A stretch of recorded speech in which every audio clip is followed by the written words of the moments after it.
ಆಗಿರುವಂತ ಮೂವಿ ಅಂತಂದ್ರೆ ನಮ್ಮ ಸೈಂಟಿಸ್ಟ್ ಗಳಿಗೆ ಈ ಭೂಮಿಯಲ್ಲಿ ಮನುಷ್ಯರನ್ನ ಸೃಷ್ಟಿ ಮಾಡಿದವರು ಯಾರು ಅಂತ ಗೊತ್ತಾಗೋಗುತ್ತೆ. ಆದ್ರಿಂದ ಅವರನ್ನ ಹುಡ್ಕೊಂಡು ಬೇರೆ ಗ್ರಹಕ್ಕೆ ಹೋಗ್ತಾರೆ.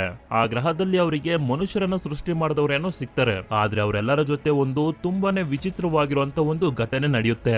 ಹೀಗೆಲ್ಲ ಆಗುತ್ತೆ ಅಂತ ಯಾರು ಕನ್ಸ್ನಲ್ಲೂ ಕೂಡ ಯೋಚನೆ ಮಾಡಿರ್ಲಿಲ್ಲ.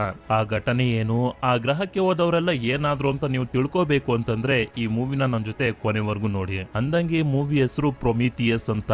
ಸರಿ, ಈಗ ನಾವು ತುಂಬಾ ಟೈಮ್ ವೇಸ್ಟ್ ಮಾಡದೆ ನಮ್ಮ ಮೇನ್ ಸ್ಟೋರಿ ಕಡೆಗೆ ಹೋಗೋಣ.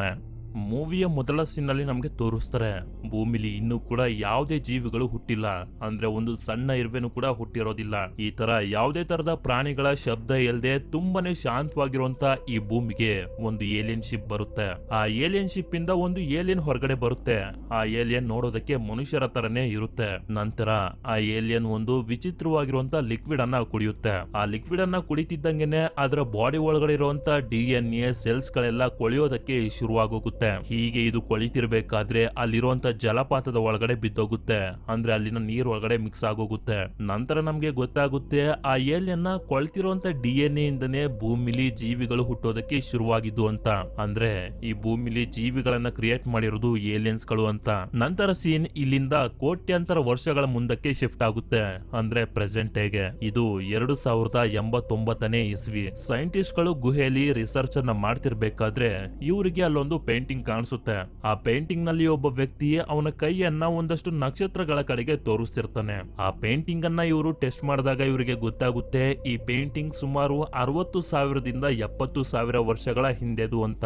ಇದೊಂದೇ ಪೇಂಟಿಂಗ್ ಅಲ್ಲ, ಈಗಾಗ್ಲೇ ಇವರಿಗೆ ಪ್ರಪಂಚದ ಬೇರೆ ಬೇರೆ ಕಡೆಗಳಲ್ಲಿ ಇದೇ ತರದ ತುಂಬಾ ಪೇಂಟಿಂಗ್ ಗಳು ಸಿಕ್ಕಿರ್ತವೆ. ಇದನ್ನೆಲ್ಲ ನೋಡಿ ಇವರಿಗೆ ತುಂಬಾನೇ ಶಾಕ್ ಆಗೋಗುತ್ತೆ.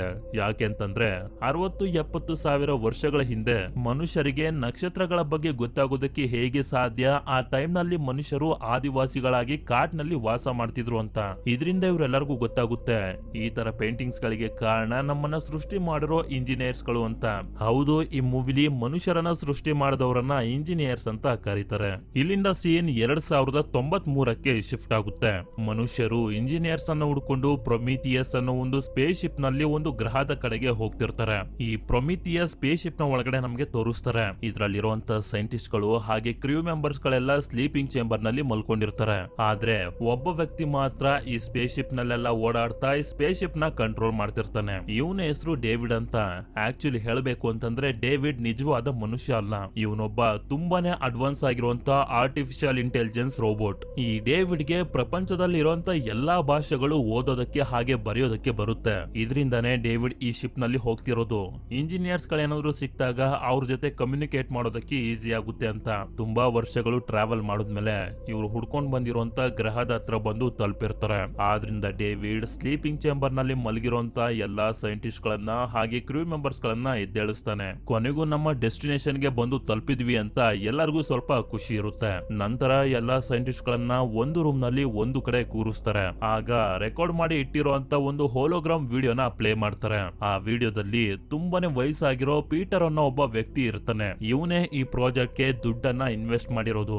ಅಂದ್ರೆ ಈ ಸೈಂಟಿಸ್ಟ್ ಗಳೆಲ್ಲ ಇಂಜಿನಿಯರ್ಸ್ ಗಳನ್ನ ಹುಡ್ಕೊಂಡು ಹೋಗ್ತಿದಾರಲ್ಲ, ಅದಕ್ಕೆ ದುಡ್ಡನ್ನ ಹಾಕಿರೋದು ಇವನೇನೆ. ನಂತರ ಪೀಟರ್ ಅಲ್ಲೇ ಇರೋ ಚಾರ್ಲಿ ಹಾಗೂ ಅವನ ಗರ್ಲ್ ಫ್ರೆಂಡ್ ಶಾನ್ ಸ್ಟೇಜ್ ಮೇಲೆ ಕರೆದು ಇವರೆಲ್ಲರಿಗೂ ಹೇಳಿ ನಾವು ಯಾಕೆ ಸ್ಪೇಸ್ ನಲ್ಲಿ ಟ್ರಾವೆಲ್ ಮಾಡ್ತಿದೀವಿ ಅಂತ ಅಂದಾಗ ಚಾರ್ಲಿ ಹೇಳ್ತಾನೆ ನಮ್ಗೆ ಭೂಮಿಲಿ ಬೇರೆ ಬೇರೆ ಕಡೆಯಲ್ಲಿ ಒಂದೇ ತರದ ಪೇಂಟಿಂಗ್ ಗಳು ಸಿಕ್ಕಿದ್ವು. ಆ ಎಲ್ಲಾ ಪೇಂಟಿಂಗ್ ಗಳಲ್ಲಿ ಒಬ್ಬ ಮನುಷ್ಯ ಒಂದು ಸೋಲಾರ್ ಸಿಸ್ಟಮ್ ಕಡೆಗೆ ಕೈಯನ್ನ ತೋರಿಸ್ತಿರ್ತಾನೆ. ಆದ್ರಿಂದ ನಾವು ಸ್ಪೇಸ್ ನಲ್ಲಿ ಹುಡುಕಾಡಿದಾಗ ಅದೇ ತರದ ಒಂದು ಸೋಲಾರ್ ಸಿಸ್ಟಮ್ ಅಂದ್ರೆ ನಕ್ಷತ್ರ ಮಂಡಲ ಸಿಕ್ತು.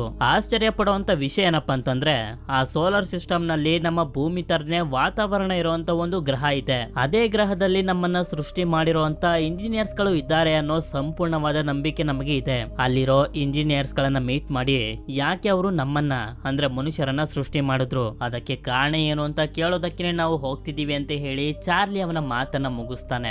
ನಂತರ ಇವರೆಲ್ಲರೂ ಆ ಗ್ರಹನ ಎಂಟರ್ ಆಗೋದಕ್ಕೆ ಅಂತ ಎಲ್ಲಾ ತಯಾರಿನೂ ಮಾಡ್ಕೋತಾರೆ. ಆ ಗ್ರಹದ ಒಳಗಡೆ ಎಂಟರ್ ಆದಾಗ್ಲೇ ಅವ್ರಿಗೆ ಗೊತ್ತಾಗೋದು ಅಲ್ಲಿ ಸ್ವಲ್ಪ ಕಾರ್ಬನ್ ಡೈಆಕ್ಸೈಡ್ ಜಾಸ್ತಿನೇ ಇದೆ. ಅದ್ರ ಜೊತೆ ಬೇರೆ ಬೇರೆ ಕೆಮಿಕಲ್ಸ್ ಕೂಡ ಇಲ್ಲಿನ ಗಾಳಿ ಜೊತೆ ಸೇರ್ಕೊಂಡಿದೆ. ಸ್ಪೇಸ್ ಸೂಟ್ ಇಲ್ಲ ಅಂತಂದ್ರೆ ಈ ಗ್ರಹದಲ್ಲಿ ಉಸಿರಾಡೋದಕ್ಕೆ ಆಗೋದಿಲ್ಲ ಅಂತ ಇವರು ಆ ಜಾಗದಲ್ಲಿ ಎಲ್ಲಾ ಕಡೆನೂ ಚೆಕ್ ಮಾಡಿ ನೋಡ್ತಾರೆ, ಆದ್ರೆ ಎಲ್ಲೂ ಕೂಡ ಜೀವಿಗಳಿರುವಂತ ಸೂಚನೆನೇ ಇವರಿಗೆ ಸಿಗೋದಿಲ್ಲ. ಹೀಗೆ ಇವರು ಬೆಟ್ಟಗಳ ಮಧ್ಯದಲ್ಲಿ ಹೋಗ್ತಿರ್ಬೇಕಾದ್ರೆ ಒಂದು ಜಾಗದಲ್ಲಿ ಚಾರ್ಲಿಗೆ ಕಾಣಿಸುತ್ತೆ.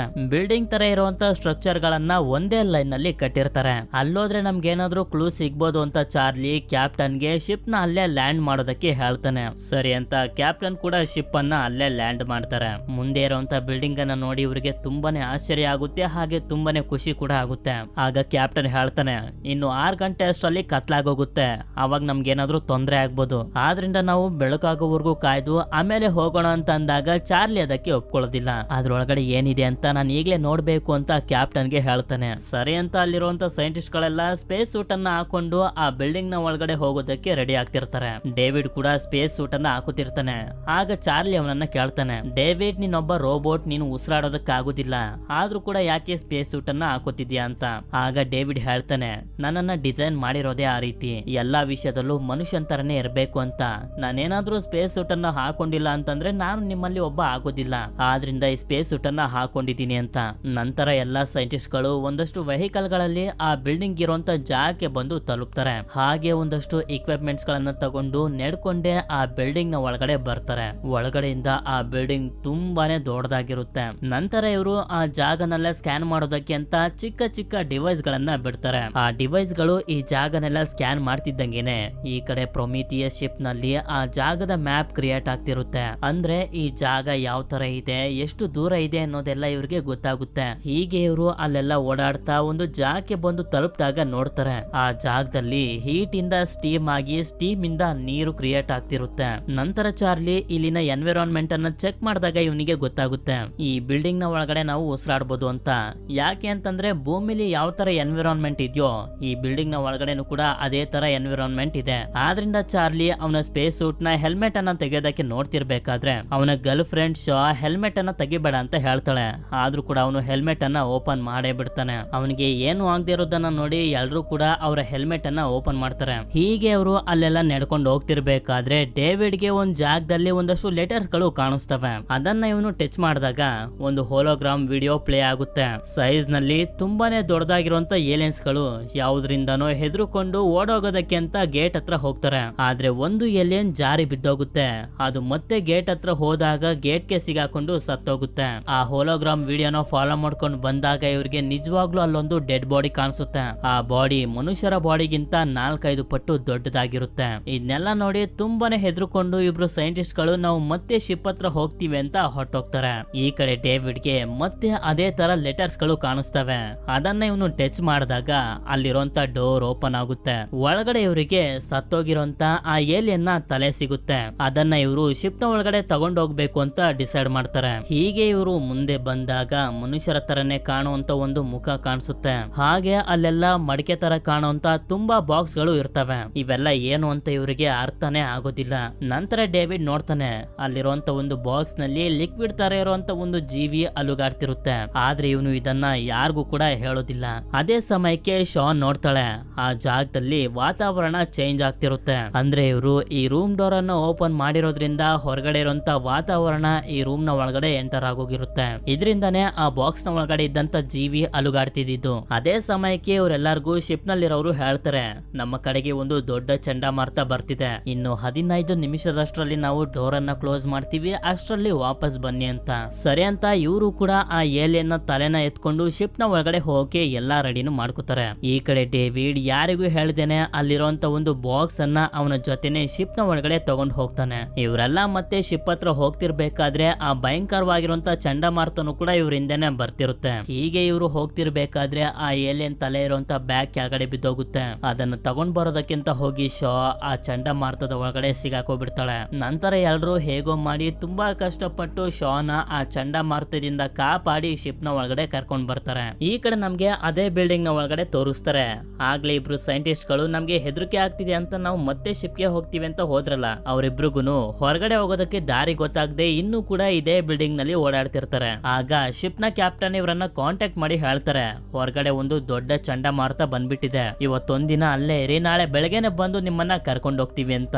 ಇನ್ನೇನ್ ಮಾಡೋದು ಅಂತ ಇವರಿಬ್ರು ಕೂಡ ಅಲ್ಲೇ ಓಡಾಡ್ಕೊಂಡು ಕಾಲನ್ನ ಕಳೆಯೋದಕ್ಕೆ ಶುರು ಮಾಡ್ತಾರೆ. ಈ ಕಡೆ ನಮ್ಗೆ ಶಿಪ್ ನಲ್ಲಿ ತೋರಿಸ್ತಾರೆ, ಇವರು ಆ ಬಿಲ್ಡಿಂಗ್ ನಿಂದ ಒಂದು ಏಲಿಯನ್ ತಲೆನ ತಗೊಂಡ್ ಬಂದಿದ್ರಲ್ಲ, ಆ ತಲೆನ ಇವರು ಟೆಸ್ಟ್ ಮಾಡೋದಕ್ಕೆ ಮುಂದೆ ಆದಾಗ ಇವರಿಗೆ ಗೊತ್ತಾಗುತ್ತೆ ಅದ್ರ ಮೇಲಿರೋದು ಒಂದು ಹೆಲ್ಮೆಟ್ ಅಂತ. ಆ ಹೆಲ್ಮೆಟ್ ಅನ್ನ ಇವರು ತೆಗ್ದಾಗ ಒಳಗಡೆ ಇರುವಂತ ತಲೆನ ನೋಡಿ ಇವರಿಗೆ ತುಂಬಾನೇ ಶಾಕ್ ಆಗೋಗುತ್ತೆ. ಯಾಕೆ ಅಂತಂದ್ರೆ ಆ ಏಲಿಯನ್ಸ್ ಗಳ ತಲೆ ನೋಡೋದಕ್ಕೆ ಮನುಷ್ಯರ ತರನೇ ಇರುತ್ತೆ. ನಂತರ ಇವರು ಆ ತಲೆಯ ನರ್ವಸ್ ಸಿಸ್ಟಮ್ಗೆ ಶಾಕ್ ಕೊಡ್ಬೇಕು ಅಂತ ಡಿಸೈಡ್ ಮಾಡ್ತಾರೆ. ಯಾಕೆ ಅಂತಂದ್ರೆ ಆ ತಲೆನ ಮತ್ತೊಂದ್ಸಲ ಜೀವಂತಗೊಳಿಸಬಹುದು ಅಂತ. ಇವ್ರು ಅನ್ಕೊಂಡಂಗೆನೆ ಆಗುತ್ತೆ.